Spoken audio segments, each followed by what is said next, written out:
Aujourd'hui, Nadia a une question pour toi. Elle a 33 ans et elle a la chance, la vénarde, de partir au soleil pour les vacances.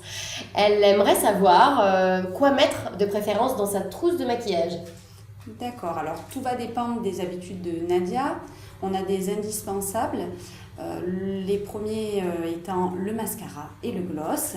Mais le mascara, excuse-moi de te couper, mais ça coule dans l'eau.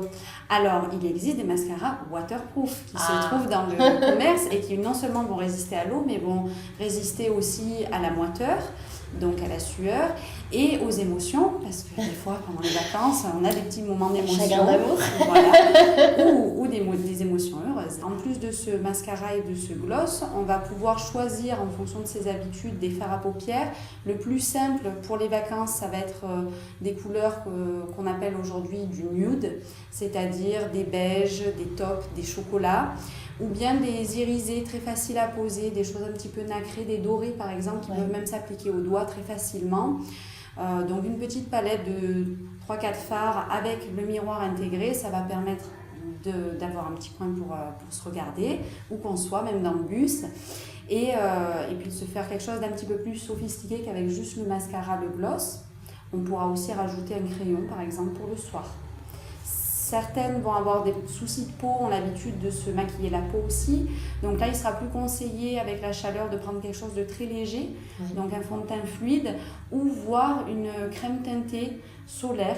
Ça existe aussi. Donc là, on aura une protection solaire, notamment si on a des imperfections, ça va éviter de garder des cicatrices. Donc la crème solaire va remplacer le fond de teint finalement. C'est ça. Elle sera teintée, ça sera plus léger et ça va permettre d'avoir quelque chose aussi d'un peu plus soigné. L'été, justement, il fait très chaud, le maquillage a du mal à tenir. Est-ce qu'on a des petites astuces pour Alors oui, pour faire tenir un un maquillage, ce qui est indispensable, c'est les poudres libres. Ça s'applique généralement à la houppette quand on veut bien matifier, donc c'est une petite éponge en velours. Ce qui peut être bien, c'est d'imprégner sa houppette le matin d'un petit peu de poudre, la glisser dans un petit sachet de congélation ou quelque chose d'hermétique, dans le sac à main. Comme ça, dans la journée, si on a un coup de chaud, on revient tapoter sur les zones qui ont tendance à briller, ça va matifier davantage. Bonjour Didier. Bonjour Mélanie. Didier, tu es notre coach sportif dans Secret de Filles.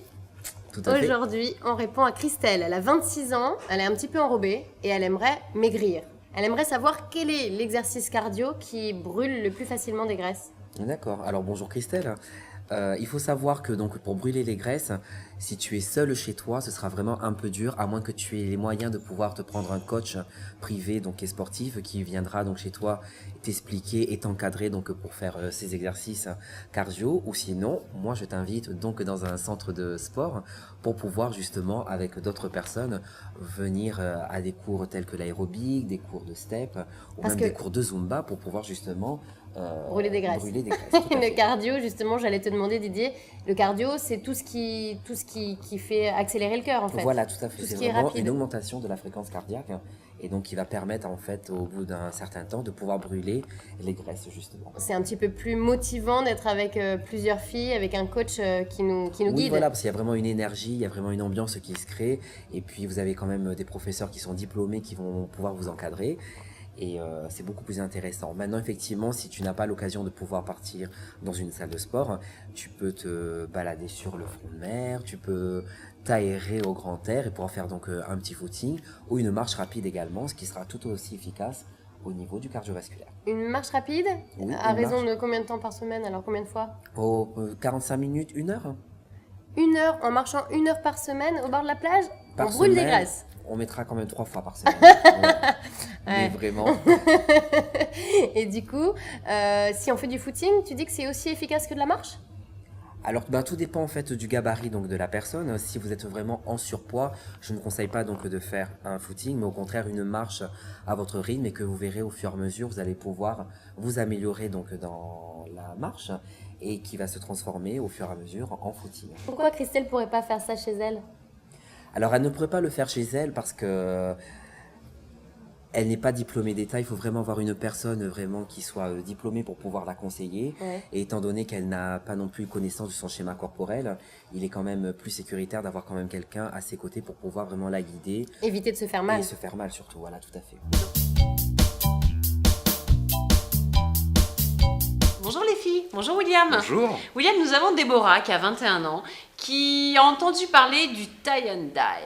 Tie and dye, tout à fait. Tu peux nous en raconter Bien sûr. un peu plus? Donc aujourd'hui, on laisse la couleur initiale sur 3/4 de la chevelure et on vient décolorer, allez, on va dire 1/4 des pointes de la chevelure dans une couleur complètement différente. C'est-à-dire on décolore et on arrive soit sur du marron, soit sur du cuivré ou même directement sur du blanc. Alors en fait, tu es en train de nous expliquer que la fin du cheveu, la fin de la coupe, On va dire, allez, sur 3-4 cm, c'est ça? oh, même voire un peu plus, D'accord, et On d'une peut sur couleur 8 complètement différente.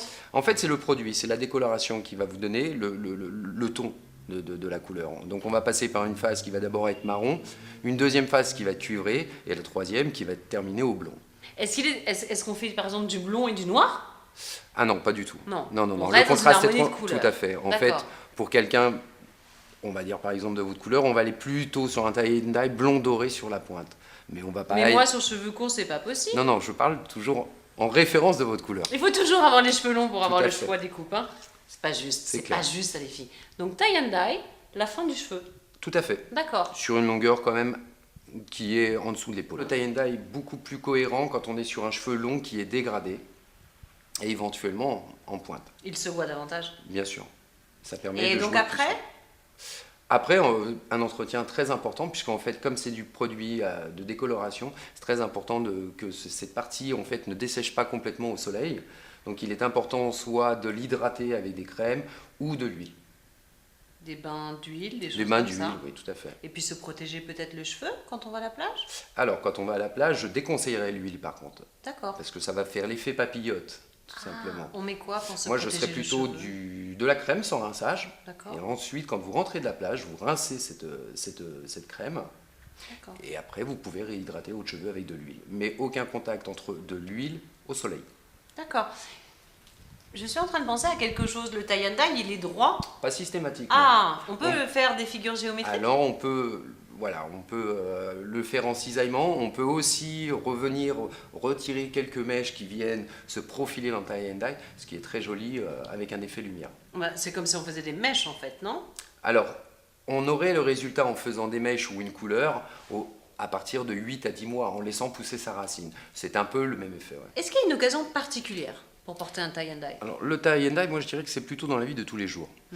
Pour une occasion comme un mariage, sachant que c'est la pointe qui est décolorée, je conseillerais plutôt à une jeune femme de s'attacher les cheveux de manière à pouvoir éclater en palmier, par exemple, Ah oui, ce petit tie and dye. Même pour faire un chignon, ça peut être joli aussi. Ou pour faire un chignon. Ah oui. Mais le côté tie and dye pour aller à une cérémonie, je trouve que c'est Donc il assez faut fort. travailler davantage la structure. Plus la structure. Bonjour Nolwenn. Bonjour. Nolwenn, tu es formatrice en esthétique. Oui, c'est ça. Aujourd'hui, c'est Isa qui a une question pour toi. Elle a 20 ans et elle Oui. se marie. Félicitations Isa. Félicitations. Déjà. Elle aimerait réaliser son maquillage de mariée toute seule. Et Oui. elle aimerait savoir si tu avais des petits trucs, des bons conseils à lui donner. Alors déjà, pour un maquillage de mariée, il faut avoir une peau propre et bien hydratée. Pourquoi? Parce que le maquillage tiendra mieux sur la durée. C'est un maquillage qu'on va porter la journée, mais aussi qui doit tenir toute la nuit, parce qu'on doit rester rayonnante Pour la pendant lune de toute la miel. soirée.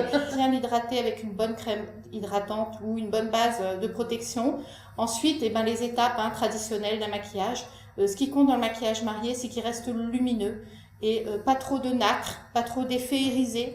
Parce que au niveau des photographes, ils aiment pas ça parce que ça donne en fait un teint terne à la photo. Surtout si vous êtes brune, au niveau de la photo, on ne voit plus que ça.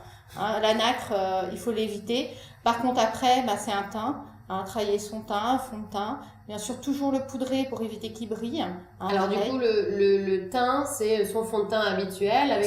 Son fond de teint habituel, s'il est adapté au type de peau, et toujours le poudrer, avec une poudre libre de préférence, le matin, pour qu'il soit bien matifié et que le fond de teint tienne toute la journée.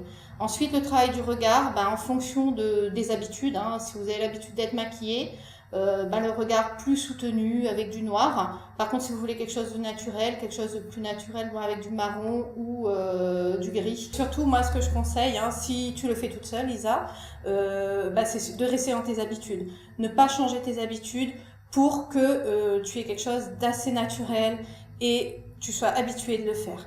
En fait, Sinon, c'est un maquillage effet bonne mine finalement.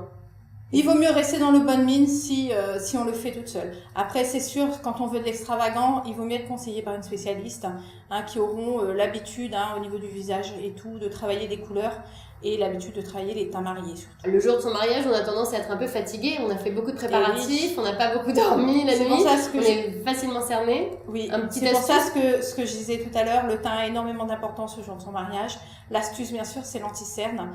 Bien le choisir en fonction de la couleur du cerne d'abord. Donc, s'il est plutôt bleuté, prendre une couleur orangée. S'il est violacé, plutôt quelque chose dans les anti-cernes dans les couleurs de ton jaune, pour camoufler au mieux la couleur du cerne. Une teinte plus claire que le fond de teint et dans le cercle chromatique sur les oppositions colorées. Donc si les cernes sont violettes, les cernes sont violettes, ce sera du jaune, un peu jaune. Voilà, dans les un tons anti-cerne jaunes. dans les tons jaunes. Si les cernes sont bleutées, c'est un anti-cerne dans les tons orangés.